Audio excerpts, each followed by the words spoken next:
Hello and welcome back. So this is the part 2 to the episode I released yesterday.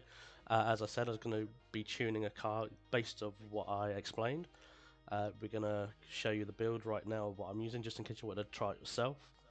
So that'll be on screen for you right now. After which I'll show you very fast clip bits of me identifying the problem that I want to see, what I would then change, and then the outcome after that for a few corners, skip to the next bit. So a little bit fast paced, but you'll hopefully be able to pick up, see what I'm seeing. I'll try and explain it as I go, tune it out, see what we end up with.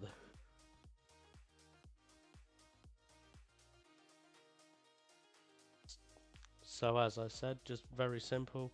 Using the build, I'm just going to be fully customizable parts just so we can tune absolutely everything. In the next clip, after we go through the race tyres and the full widths, just give it the maximum grip basically. For Zero also, I will show you the bass tune that we will be working from, which is exactly derived from yesterday and the numbers that I was suggesting.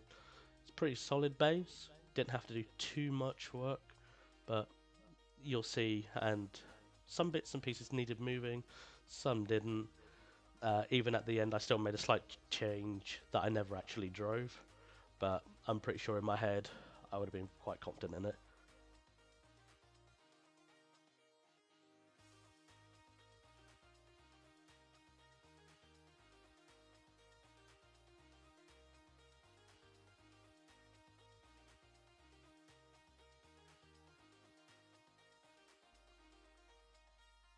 So, let's get right into it.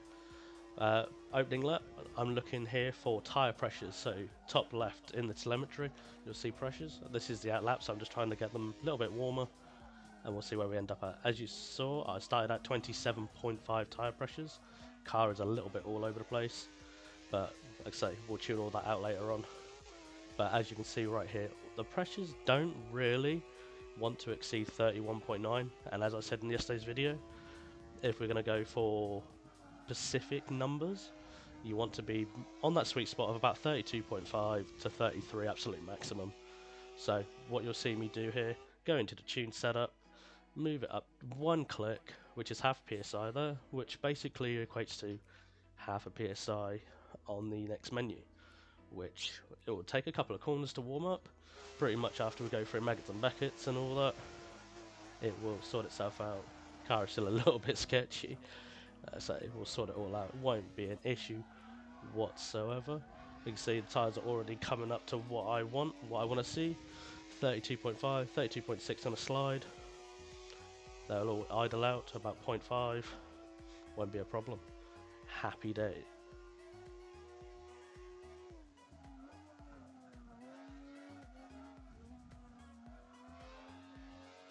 So moving on to the gearbox. If you look right here very quickly into the power, the full power is right around the 7k mark and it starts slowing off.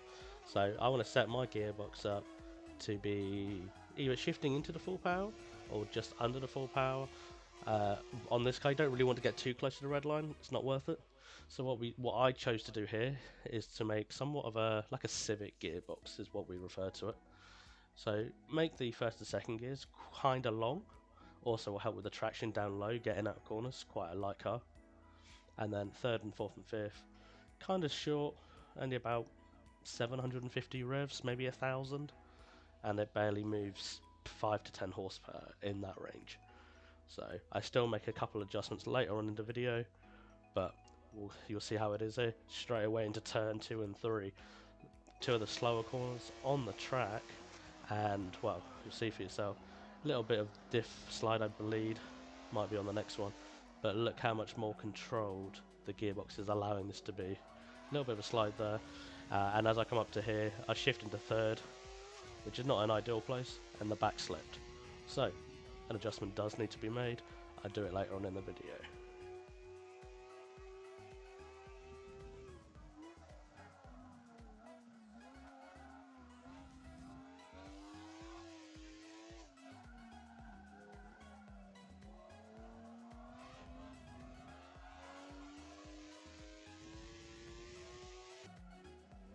So in this part, I believe we're going to be looking at alignment. I'll pull up on screen now.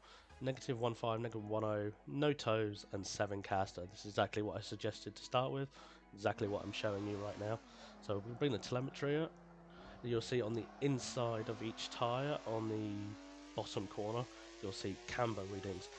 Basically, if you can, try and do a lap or half a lap, whatever, to see if any of these numbers go positive.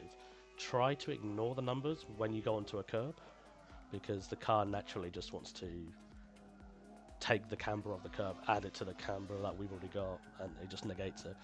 So as you can see, going around here, the 1.5 and the 1.0 gets kind of close to 0, never goes positive. That's what you're looking for. Anything that goes positive once you're not on a curb. Other than that, looks absolutely fine.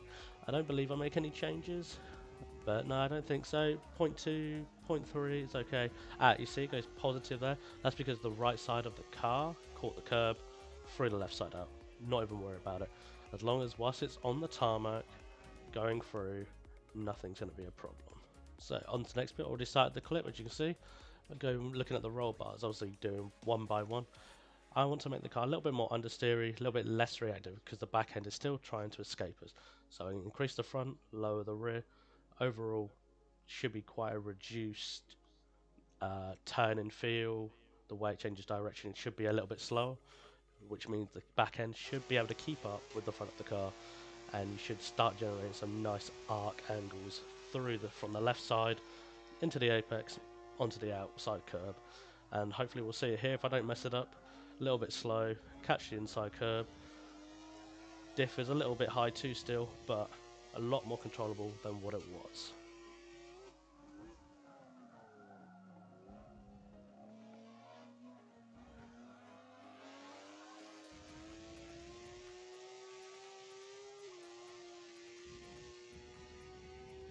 And then just for some peace of mind, I wanted to try, the first few corners, quite a harsh change of direction, so back end still dropped out there.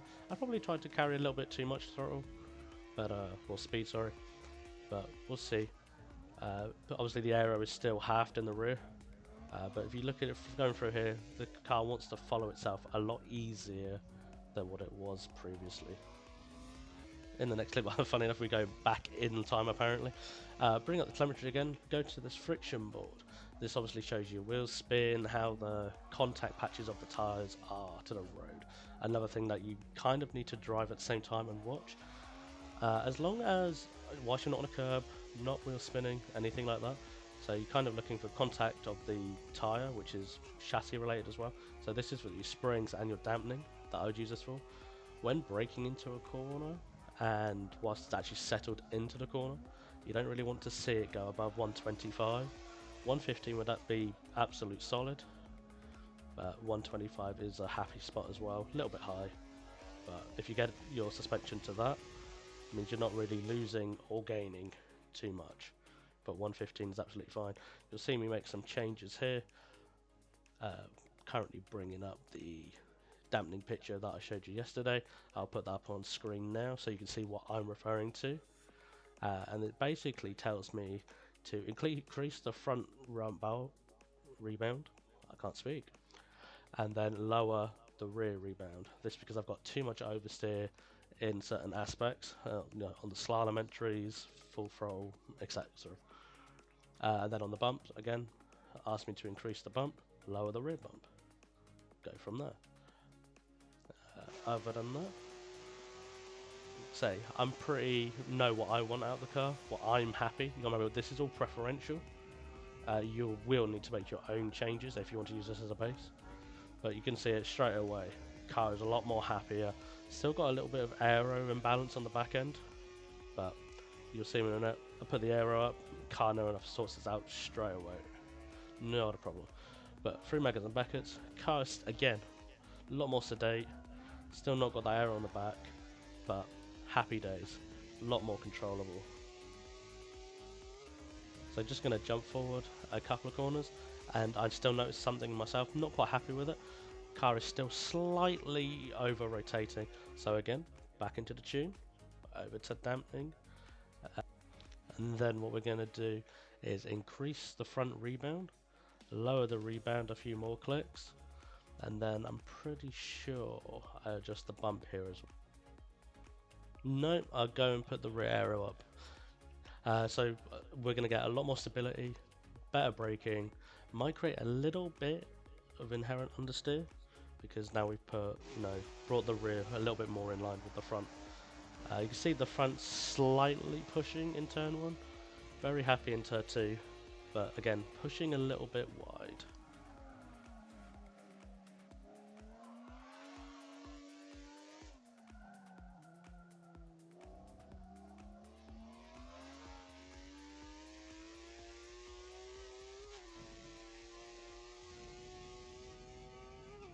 But anyways, picking it up later on in the lap, I know it's absolutely fine in certain places, a lot more manageable, but we'll do the last few corners and I'm pretty sure I then make a change. But you'll notice that here in the last corner, it suddenly just runs out of grip. Diff is still not being adjusted, obviously. It would obviously help with this issue right there. A little bit of tyre slip, too much acceleration diff, basically. But what we're going to try and do is add the bit of dampening that I mentioned earlier. So we're going to make that gap a little bit bigger, slow that oversteer rotation that the car wants to have, and then tidy it up from there. So I'm pretty sure we make this number now 11. So this is obviously still quite big jumps, but more fine tuning. You'll be moving in the ones, but that's just getting really into the car. It's not a car that I need. It's a car that I'm just explaining my point of views on. So as you can see, increase the rebound on the front, keep the rear the same, increase the front bump on the front, obviously. Then we moved on to the diff. I moved it down in the axle, which obviously creates less understeer, a little bit more manageable. And then on the decel, again, I lower the number. But remember what I said from yesterday's video. Lowering the number on the decel, more oversteer. For me, that's what I like. For you, you might not like the oversteery feel, but that's what I want in the lower end of a corner. I don't like to be using the brakes to steer, really. I want to brake, get the car rotating on the throttle as soon as I can. And this is what the car starts doing, starts allowing me to do what I want to do. But later on the lap, yeah, cut the corner, it's not what we're here for. But the car starts doing a lot more of what I want.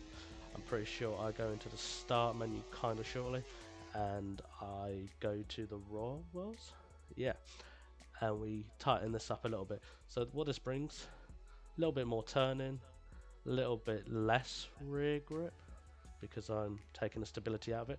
But then what I'm doing is, because I'm dropping the rear spring rate, I end up getting a lot more, not travel, that's the wrong word, but it helps in terms of creating the understeering grip, which counters the roll bars, but the roll bar is what you need for change of direction. Spring just helps you to keep that power down. So what we're going to do, I'm not going to talk through this bit, but this is the best lap I achieved. Even still, there is still a mistake, and I didn't want to rewind, but as you saw in the laps before, they were all around 6.1, 6.0, 6.2, and then putting all of these changes together, I'm pretty sure I ended up at a 2-minute 5.4. Probably can break the low 5, maybe even the 5 barrier. Bit of fine tuning, perfect lap. But it's only a 750 car with no power really, it's just full grip. I'm sure if I put the extra 50 horsepower or whatever it is you can put in it for S-Class, you could probably run a 1 or a 2, something like that, which is pretty solid. But what we're going to do is just follow it round. You'll see the car is a lot more composed, a lot more in my control. I can hit the apex a lot nicer, get on the throttle a lot nicer. The car is behaving. Remember when we first started, car was shaking the back end of the car, didn't want to put throttle down, too much power in the wrong place. Still even dropped the back end a little bit there. I'm pretty sure I make a couple of changes right at the end, but the car is doing everything that I have wanted it now to do. Especially with those roll bar change, with that spring change at the close to the end then, absolute miracle. As I say, it's all to do with getting the right balance for how you drive. Just because it works for you, doesn't mean it's going to work for somebody else. I might do a video explaining ways of going around that, If something works for your friend and you're like, oh, you don't want it to be that way, you need less of this or more of that, I can certainly go through that. What change you need to make? I mean, that last corner right there was horrific. I probably lost up to a tenth and a half, 2/10 by the start line, and that was still a 5.456 clean. So, happens.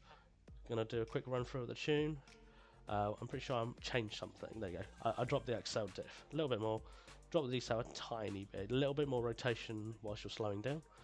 A slight gearbox change. Wasn't quite happy with it out the last corner. Then just equal it out across third, fourth, and fifth. So to make sure we've got the ratio to go to speed that we want without losing any real accel. Other than that, apply the setup. Make sure those numbers change. Have a quick look through. So 28 flat on both the tyre pressures. I'm not going to read the gearbox out, you can see that for yourself. Quite linear across second, third, fourth and fifth, as obviously get the traction. -1.5, -1.0, zeros on the toe, 7 caster, 27.5 on the rod bars, 12.5 on the other one, 650, 550, 3.4, 11, 8.5, 4.0, 3.6.